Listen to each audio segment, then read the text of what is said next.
Halo hai football lovers, jumpa lagi di channel Gunner Space yang akan memberikan informasi mengenai berita sepak bola yang menarik dan sayang untuk dilewatkan. Kali ini kita akan bahas berita kode keras Arteta, semangat kebangkitan Arsenal. Pekan lalu, The Gunners harus mengakui kekuatan Liverpool di Anfield. Mereka takluk dengan skor telak 0-4 dalam laga pertama setelah jeda internasional. Kekalahan Arsenal di Anfield akhir pekan lalu mengakhiri laju 10 pertandingan tanpa kekalahan.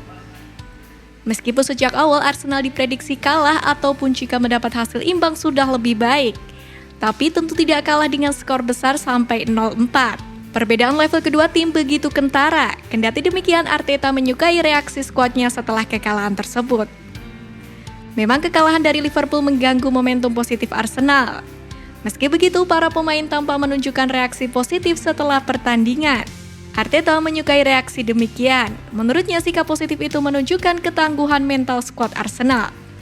Saya sangat menyukai reaksi yang kami tunjukkan di ruang ganti di Anfield setelah pertandingan, kata Arteta kepada laman klub. Arteta menambahkan bahwa tak sedikit pemainnya yang menunjukkan sikap kepemimpinannya. Anak asuh Arteta mampu menjelaskan dengan baik apa yang masih menjadi kekurangan The Gunners. Reaksi skuad Arsenal itu membuktikan perkembangan mereka dalam beberapa tahun terakhir. Arsenal yang sekarang sudah lebih dewasa dan bisa menyikapi hasil di lapangan dengan tepat. Akan selalu ada gangguan sepanjang jalan, ada hasil buruk, ada cedera, ada masalah-masalah yang perlu Anda bereskan. Dan saya sangat suka dengan reaksi tim sepekan ini, pungkasnya. Para pemain tampak menunjukkan semangat positif untuk segera kembali ke jalur kemenangan. Sebab itu Arteta yakin Arsenal tidak akan terpuruk. Arteta mengaku tidak terlalu suka timnya harus belajar dari kekalahan. Tapi dia harus mengakui bahwa kekalahan di Anfield pekan lalu telah menunjukkan banyak hal penting bagi Arsenal. Harus diakui Liverpool yang sekarang jauh lebih kuat dari Arsenal. The Reds sudah lama membentuk tim, Arsenal baru mulai. Ada banyak hal yang bisa Anda pelajari.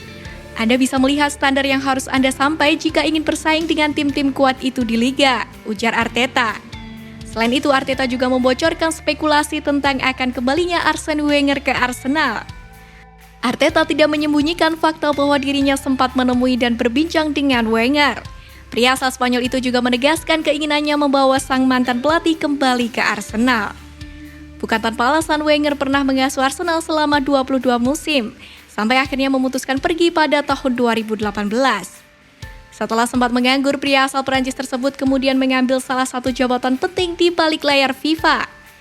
Beberapa kali Wenger diisukan akan kembali ke Arsenal sebagai pelatih. Pasalnya, baik Uni Emery dan Arteta belum bisa mengulangi kesuksesan yang pernah dilakukan Wenger di zaman dahulu kala. Tidak ada satupun dari rumor tersebut yang menjadi nyata, sehingga rumor soal kembalinya Wenger ke Emirates Stadium dalam waktu dekat ini jadi tak terdengar realistis. Sampai Arteta muncul ke hadapan publik lewat konferensi pers. Harapannya kami bisa membawanya semakin dekat, sebab saya pikir dia akan mengalami masa-masa menyenangkan. Hanya dengan melihat lingkungan yang ia bisa ciptakan di sekitarnya ketika ada di sini karena rasa hormat, kagum, dan cinta yang orang-orang di klub ini punya, ujar Arteta. Pada momen itu juga Arteta ditanyakan soal posisi yang paling memungkinkan Wenger ambil di Arsenal saat ini. Sayangnya ia belum bisa membocorkan informasi terkait itu. Wenger bukan satu-satunya hal yang sedang dipikirkan Arteta saat ini. Ia memiliki PR besar untuk mengembalikan Arsenal ke jalur yang benar. Dan laga Premier League melawan Newcastle United hari Sabtu besok bakalan jadi awalnya.